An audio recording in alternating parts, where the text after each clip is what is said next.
we may look today and think Star Wars is a huge, huge series.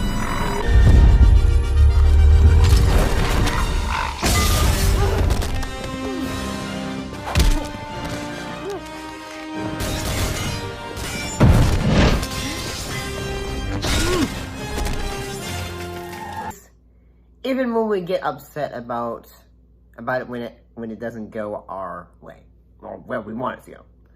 But let's look back at the film that would elevate the series when it was just beginning. When we look back at how big of a film that Star Wars was, everyone was really, really happy, especially George Lucas.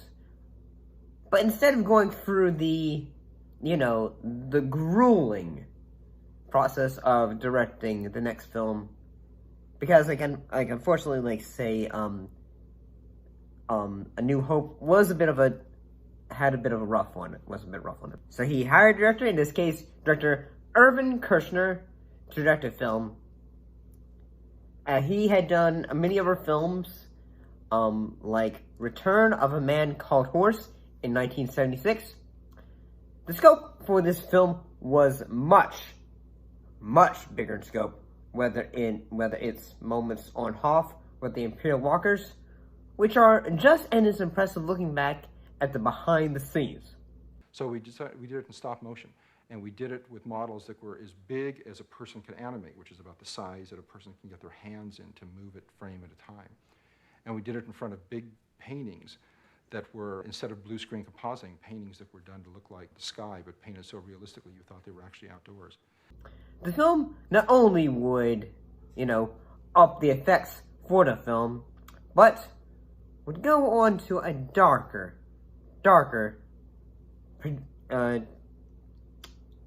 trajectory compared to the first film, along with plot twists that I won't reveal right now.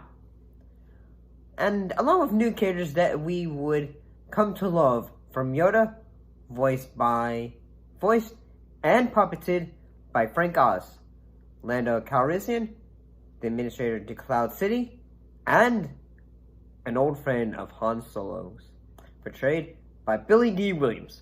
Hey! Are you slimy, double-crossing, no-good swindler? You got a lot of guts coming here, after what you pulled.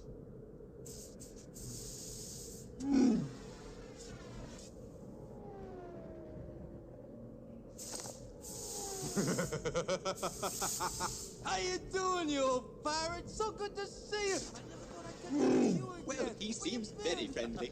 Yes, very friendly. What was the story for Empire Strikes Back about? Well, in the film, the rebels are fighting back at the Empire, led by Princess Leia. Luke is training to become a Jedi to stop and defeat Darth Vader.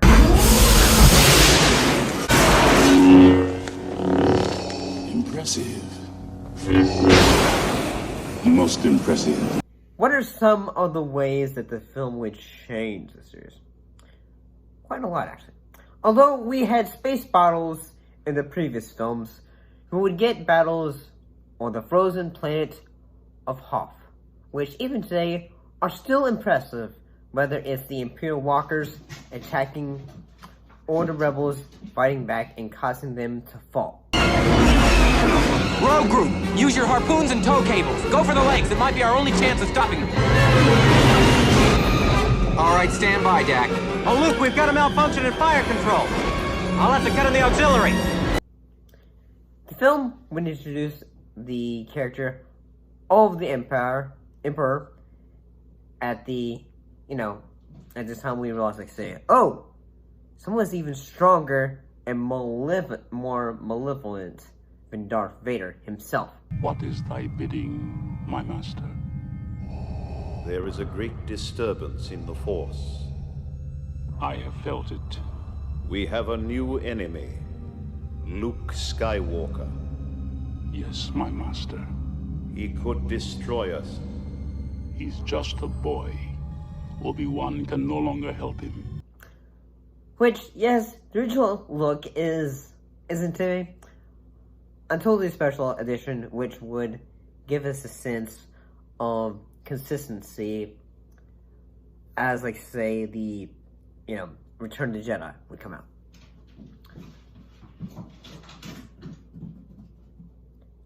And we would also have, like, say, new planets for the characters, in this case, whether it was Cloud City, where we'd introduce the characters of Lando Calrissian, an old friend of Han Solo, who is, in a way, having to make a deal with the Empire, in this case, Darth Vader, because of having to, how the grip of the Empire has on the galaxy.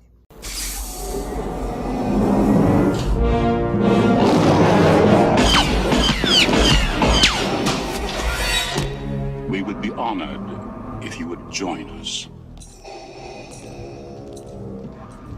Although some viewers might enjoy Return of the Jedi with the more lighthearted moments, but there are many moments in Empire Strikes Back that can be surprising with a first watch, like the creatures that hide in the asteroid.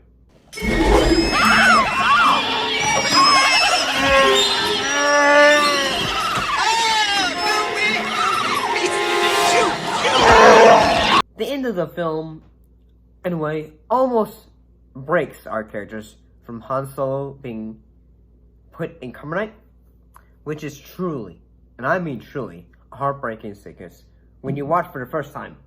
I'm saying that word a lot, aren't I? First time. Especially that crescendo of music, the John Williams music. You can feel, especially all the little emotions, whether it is the, the crescendos, along with the pain cries of Chewbacca.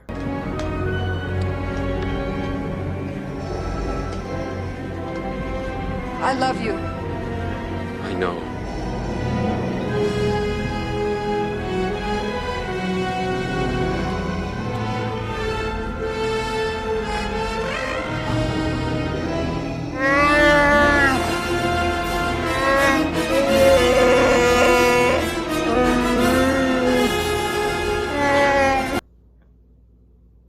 And here's the thing I bet you didn't know, or maybe you probably did. I bet you didn't know that Han Solo saying, "I know," when like Leia says, "I love you," was actually improvised. After like a long bit of sequencing, shoots, they really couldn't figure out how do we get this line the best way that we can. How do we get it? So during the process, Irving Kershner, the director, basically said this. And finally, I said, Harrison, don't think about it. Don't think about it. Let's do it. Okay, action. I love you. I know. And he dropped in, and I say, cut. I said, yeah, that's a great line. That's Han Solo. And say Yoda, who we first introduced to this film, who in a way was, as the film series would go on, would be a Jedi Master of Jedis. And he was the puppet of him was done by Frank Oz, who, helped did, say, the Muppets and all those characters. Think about it, it is truly, the character of Yoda, whether it says a lot of quotes of this film, whether it's the do or do not. Always with you what cannot be done. Hear you nothing that I say. You must unlearn what you have learned. All right, I'll give it a try. No, try not. Do or do not. There is no try. He is truly a character that you grow to love. And especially the big sequence when we can fully understand the power of the Force. Yes, we've had like same moments in Phantom, A New Hope when Darth Vader was, choking people out. We can fully understand how powerful it is when he is lifting the Luke's X-Wing out of the swamp.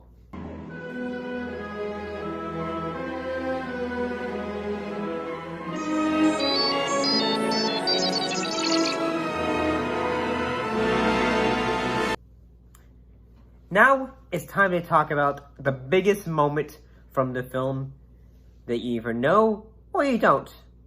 And I would truly love to watch the film for the first time, if that is someone in the comments. That would be amazing just to watch this film again for the first time. With spoilers, Darth Vader is Luke Skywalker's father. Obi-Wan never told you what happened to your father. He told me enough. He told me you killed him. No. I am your father. No. That's not true. That's impossible. Search your feelings. And the way it's given to us is truly, what? But we actually believe it, and it's still even if you have seen it 1,000 times, it's still quite shocking. I believe so. But I think The Empire Strikes Back has a lot of things that make it great, whether it's its special effects, its characters, its emotion. Overall, I gotta say it's a great film to watch. The one character that is also introduced, he was brought back from the Star Wars Holiday Special, is the character of Boba Fett. There will be a substantial reward for the one who finds the Millennium Falcon. You are free to use any methods necessary, but I want them alive. No disintegrations. As you wish. And overall, I gotta say, great film. It still holds up even today. I'll see you next time.